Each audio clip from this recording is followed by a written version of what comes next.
हिंद दोस्तों, मेरा नाम है सौरभ मिश्रा और सौरभ मिश्रा यूट्यूब चैनल में आप सभी का स्वागत है।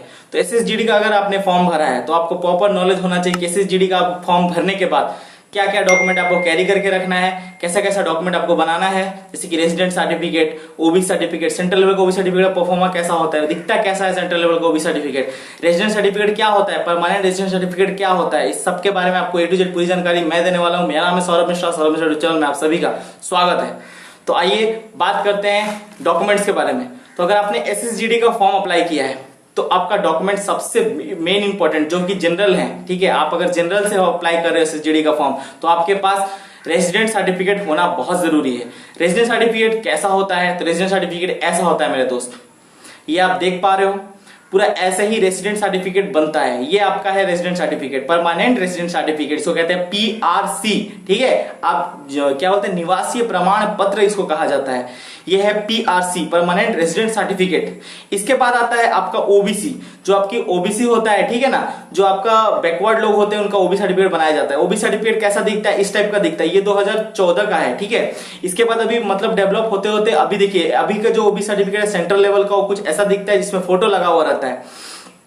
इसको आपको बनाना बहुत जरूरी है। ये आपका डॉक्यूमेंट। तीसरा आपका है एससी एसटी सर्टिफिकेट, जो कि आप बैकवर्ड क्लास से हैं, तो जैसे ओबीसी होता है वैसे एससी एसटी का भी सर्टिफिकेट बनाया जाता है। तो इसका आप आगे से बना के रेडी करके रखना है। ये आपका कुछ सर्टिफिकेट है जो कि मेजर इंपॉर्टेंट है, जैसे आपका मैट्रिक सर्टिफिकेट हो, आपका ईमेल आईडी हो, आपका सिग्नेचर हो। जब भी आप फॉर्म भरते हो एसएसजीडी का, जो जैसा सिग्नेचर आपने फॉर्म में मतलब भरने के टाइम पे आपने किया होगा, ठीक है, जैसा आपका सिग्नेचर होगा वैसा ही सिग्नेचर। अगर आपका ऐसा कभी होता है, भगवान ना करे, आपका फिंगरप्रिंट मैच ना करे, ठीक है, आपका सिलेक्शन हो चुका है, तो आप लोग साइन के आधार पे वो लोग लेते हैं बच्चे को, ठीक है। सिग्नेचर जो आपका पहले फॉर्म भरने के टाइम जो सिग्नेचर था वैसा ही सिग्नेचर आपका उस टाइम भी होना चाहिए।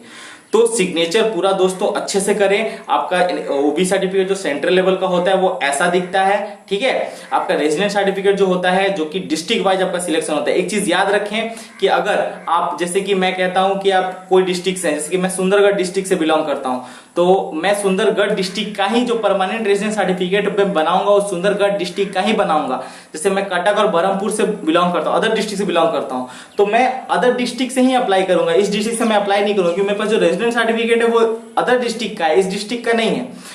अगर ऐसा होता है तो जब आप डॉक्यूमेंट वेरिफिकेशन में जाओगे तो फॉर्म रिजेक्ट हो जाएगा। मुझे कितने लोगों ने कहा था कि रेजिडेंट सर्टिफिकेट क्या होता है। देखिए दोस्त, रेजिडेंट सर्टिफिकेट ऐसा होता है, मूल निवास प्रमाण पत्र जिसको बोलते हैं, वही होता है आपका रेजिडेंट सर्टिफिकेट, जो कि बहुत ज्यादा इंपॉर्टेंट होता है। एसएसजीडी में खासकर 3 सर्टिफिकेट का बहुत ज्यादा वैल्यू होता है दोस्तों, ठीक है। मेजर आपका डॉक्यूमेंट है, ये 3 चीज आपका कभी गलत नहीं होना चाहिए। पहला है आपका मैट्रिक सर्टिफिकेट, जिसके लिए आपने जिस पोस्ट के अप्लाई किया होगा, सबसे पहला मैट्रिक सर्टिफिकेट, दूसरा आपका रेजिडेंट सर्टिफिकेट और तीसरा आपका कास्ट सर्टिफिकेट। ये 3 सर्टिफिकेट आपका बहुत ही ज्यादा इंपॉर्टेंट चीज है। ये 3 चीज में अगर वो लोग गड़बड़ी पकड़ लिए तो आपका फॉर्म रिजेक्ट हो सकता है दोस्तों, और उसके बाद आपका डॉक्यूमेंट वेरिफिकेशन में भी आप रिजेक्ट हो सकते हो। ऐसा नहीं है कि आपका एक बार अगर आपने सिलेक्शन ले लिया, आपने अगर एग्जाम क्लियर कर लिया, फिजिकल क्लियर कर लिया, बस डॉक्यूमेंट वेरिफिकेशन बाकी, तो आपने सोचा कि आपका नौकरी हो गया। नहीं दोस्त, अभी बहुत मंजिल दूर है, ठीक है। तो जब डॉक्यूमेंट वेरिफिकेशन होता है तो वो आप लोगों को साफ साफ काट सकते हैं। तो ये 3 डॉक्यूमेंट आप अभी से रेडी करके रख लो। मैट्रिक सर्टिफिकेट आपका पूरा ठीक होना चाहिए, जैसा नाम है वैसा ही आप फॉर्म अप्लाई करने टाइम वैसा ही नाम, वैसा ही सब कुछ डाले, पापा का नाम एक एक बूंद देखे, ठीक है। तीसरा, ठीक है, आपका जो आपका रेजिडेंट सर्टिफिकेट, जो डिस्ट्रिक्ट से आप अप्लाई करें वही डिस्ट्रिक्ट से ही आपका रेजिडेंट सर्टिफिकेट होना चाहिए दोस्त, ठीक है। बाद में पछताए कुछ फायदा नहीं है।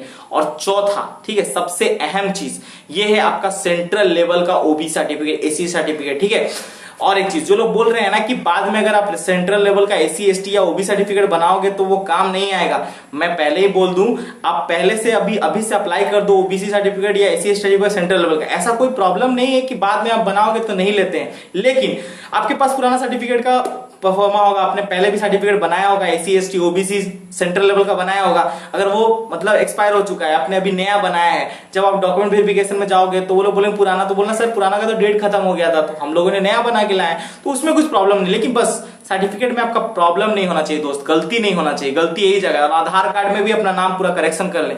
ये आपका जो 3-4 चीज है, जैसे कि आधार कार्ड हो गया, आपका मैट्रिक सर्टिफिकेट हो गया, आपका कास्ट सर्टिफिकेट हो गया और आपका रेजिडेंट सर्टिफिकेट हो, क्योंकि रेजिडेंट सर्टिफिकेट के आधार पे ही कट ऑफ निकलता है। तो ये 4 चीज दोस्तों पूरा परफेक्ट से बना ले। ये डॉक्यूमेंट में मेरे को बहुत रिक्वेस्ट आया था भाई बनाने के लिए, तो ये डॉक्यूमेंट का है।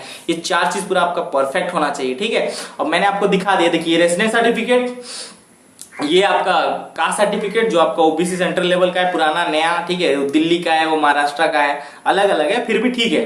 तो आप देख लीजिए, पूरा ऐसे ही आपको डिट्टो तैयार करके रेडी करके जाना है, ठीक है। और ये डॉक्यूमेंट आपका गलती नहीं होना चाहिए, ठीक है।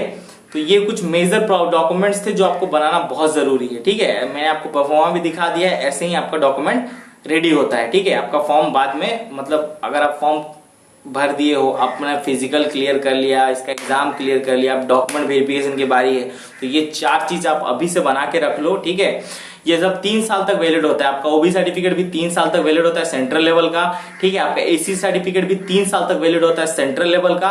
और आपका अभी फिलहाल में आपका जो रेसिडेंट सर्टिफिकेट है, ठीक है, वो भी अभी आपका गवर्नमेंट 3 साल तक वैलिड रखता है, ठीक है। 6 महीना तक पहले था, अब वो 3 साल तक वैलिड है। आप गूगल में कहीं भी सर्च कर लो, तो कोई प्रॉब्लम नहीं है। ये सारा डॉक्यूमेंट आप अभी से रेडी करके रख लो, क्योंकि आपका फ्यूचर में आपको प्रॉब्लम ना हो, ठीक है। तो आप ये डॉक्यूमेंट सब अभी से रेडी कर लें, क्योंकि फ्यूचर में आपको प्रॉब्लम ना हो। और चैनल के नीचे में मेरे टेलीग्राम का चैनल का लिंक दिया हुआ है, तो आप मुझे चाहो तो आप वहां पे मुझे फॉलो कर सकते हो।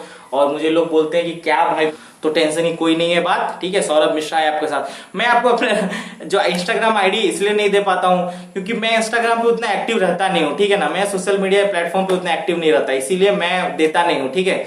मेरा यूट्यूब पे है और अपना पढ़ाई है, बस मैं ये 2 चीज पे ही ध्यान देता हूं, और मैं कुछ भी नहीं चलाता, ठीक है। दोस्तों जय हिंद। आपको मिलते हैं आपको दूसरी वीडियो में। कुछ भी आपको प्रॉब्लम हो मुझे डायरेक्ट ईमेल कर देना, या तो इसके नीचे कमेंट कर देना, हो गया। मैं अपने सारे कमेंट्स का रिप्लाई करूंगा। जय हिंद दोस्तों, मिलते हैं आपको दूसरी वीडियो में। मेरा भारत महान। Right now and press the bell icon. Never miss an update.